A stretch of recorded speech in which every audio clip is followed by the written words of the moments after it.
This video is very educative, very informative, and very important concerning Christians in Nigeria. I don't want to say it. Hear it from the horse's mouth. When we come back, we discuss.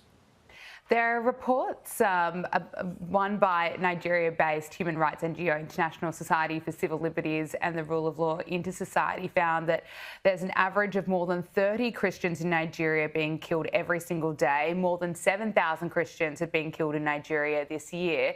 Yet Nigeria has pushed back against reports such as those. Its Ministry of Foreign Affairs saying earlier that this year that there's plenty of misinformation and misleading reports regarding the supposed targeted killings of Christians. Can I get your response to that? Yeah, the government's speaking nonsense and hoping the world doesn't pay attention. Nigeria today is an epicenter of Christian martyrdom. Since the year 2000, more than 60,000 Christians have been murdered by Islamist groups like Boko Haram, heavily armed Fulani militia. Our organisation's 2023 report I mentioned places Nigeria firmly in the red category, meaning it's persecution, it's not just discrimination.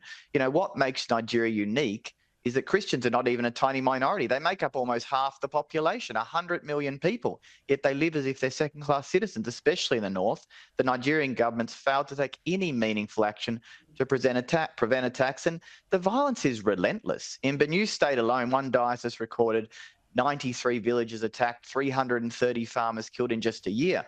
This past June, a couple months ago, another attack in Benue. A gunman raided a town, killed 100 people, forced 4,000 to leave. And it's not just killings, Gabriella. We're speaking of abductions, burned villages, destruction of churches, millions forced into camps where they lack even the basics. And every single day, Nigerian Christians wake up to the fresh news of kidnappings or attacks. It's not sporadic, it's systematic, it's targeted, it's gone on for decades with little accountability. Absolutely horrific. Can you talk to us about how the aid to the Church in Need supports the suffering, oppressed and persecuted Christians? Yeah, sure. Look, for 80 years, the work of HCN has been to keep the faith alive, as we say, in those places where it's under greatest assault through persecution, oppression, poverty. We're not humanitarian or a development agency. We're what's called a pastoral agency. Our work is to sustain the faith directly. So we build, or in the case of Africa, rebuild churches often, sustain poor nuns, priests, provide them with means of transport.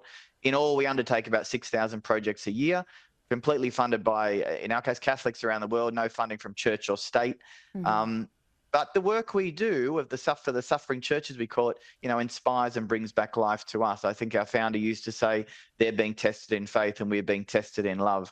And the resilience of the Nigerian church to just keep on that is incredible. You know, the daily threats, the priests and sisters traveling to remote villages at risk of their lives. We have had to do things that no spiritual charity ever thought it would do. We've built high fences around seminaries. We provide enclosed vehicles. We fund trauma healing. So this persecution, from what we see it deepens faith. And the church in Nigeria is young and vibrant. Attendance is high. And the blood of the martyrs remains the seed of Christians, the same in Nigeria as it has been right throughout the history. Bernard, before I let you go, I just want to ask you about what's happening in the US. We're seeing more attacks, certainly targeting churches in the United States. Those attacks have increased significantly in recent years, according to a report. And of course, that horrific shooting at a Minnesota Catholic school is just one of the latest examples. What do you put this rise in attacks on churches down to in the US? For me, it's an easy question. I really put it down to a loss of faith. It's not just the USA. There have been more than 100 arson attacks on churches in France in the last 5 years. 50 years ago, the entire Western world threw off what they deemed to be the shackles of the collective Christian faith.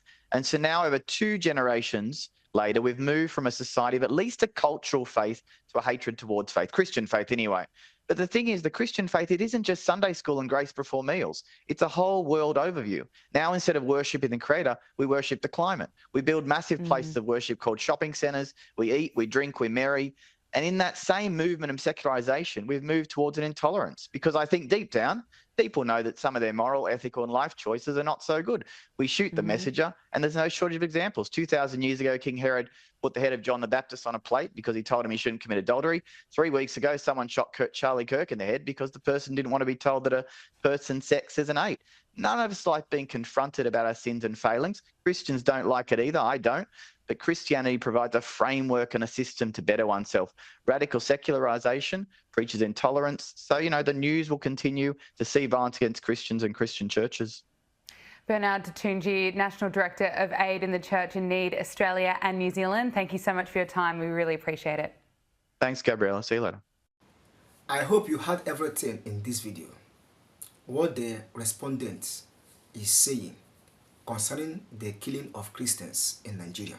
I pray that God will protect all the Christians in Nigeria. And the killings of the Christians are always, in fact, increasing day by day. I don't know why this is happening in this country. But whatever the case may be, I pray that God will protect them. You can drop your opinion in the comment section. Let's know what you think. See you in my next upload. For more videos upload like this, subscribe and bye for now.